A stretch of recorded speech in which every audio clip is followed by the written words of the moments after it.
छु प्रीति राईसम्म अहिले जुन चाहिँ प्रीति राईसम्म जुन चाहिँ तपाईँको नाम छ नि रोशन भइरहेको त्यहाँसम्म आइपुग्नुलाई कतिको सङ्घर्ष भयो गर्नुभयो? सङ्घर्ष भन्दा नि अब आफूलाई मन परेको काम गर्नु पाउँदा चाहिँ एउटा मन परेको खेल खेल्नु पाउँदा चाहिँ अब जेमा पनि मेहनत त छ तर दुःख भन्दा नि एउटा सुखको रूपमा लिएको छु किनभने जस्तो भएन त्यस्तो होइन मजा नै आइराखेको छ अहिलेसम्म सफलता पनि छ त्यसको साथसाथै मजा पनि आइराखेको छ है एकदमै राम्रो कुरा। अनि एकजना अब हाम्रो समाजमा हिजो उहाँ आमासँग पनि कुरा गरेँ एउटा महिला भएर होइन महिला भएर चाहिँ यो क्षेत्रमा अगाडि बढिरहँदाखेरि के चुनौतीहरू त्यस्तो के आयो?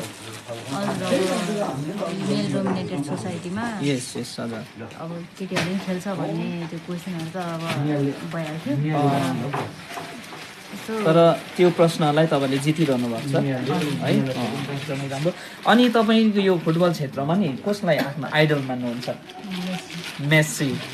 त्यही उहाँलाई हामी नेपाली मेस्सी पनि भन्छौँ है हुन्छ। अनि अलिकति हिजो एउटा क्वेसन आएको थियो कि साम्बा तपाईँको है दिदी भन्नुहुन्छ के भन्नुहुन्छ हाम्रो उहाँको बारेमा कम्ती भनिदिनुहोस् न। साम्बा दिदी त हाम्रो नेपाली वुमेन फुटबल यो जुन स्थानमा छ त्यो चाहिँ एकदम इम्पोर्टेन्ट रोल खेल्नु हुने साम्बा दिदी नै हुनुहुन्छ र दिदीले नै अब हामी चाहिँ युरोप छ अब यात्रा गर्न सक्छौँ भनेर चाहिँ दिदीले बाटो खोलिदिनु भएको हो र त्यसले गर्दा अब हामीलाई यति धेरै मोटिभेट भएको छ यति धेरै इन्सपायर भएको छौँ हामी दिदीदेखि नै।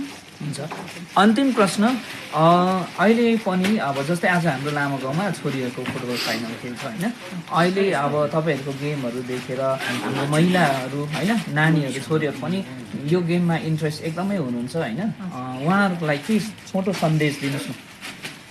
अब हिजोको दिनमा म पनि यसरी नै फुटसलहरू खेल्दै होइन सानो ग्राउन्डहरूमा खेल्दै म पनि अब यो ठाउँमा त्यो नेसनल टिमलाई रिप्रेजेन्ट गरेँ र यो नै हो सुरु फर्स्ट स्टेप चाहिँ यही नै हो यही टुर्नामेन्ट यसरी खेल्दै गएर नै अब माथिल्लो इन्टरनेसनल प्लेटफर्महरूमा जाने हो। त्यही भएर अहिलेदेखि नै सिरियस भएर अहिलेदेखि नै लागि पऱ्यो भने चाहिँ एकदम राम्रो हुन्छ र यतिको अपर्च्युनिटी पनि पाइरहनु भएको छ होइन दार्जिलिङको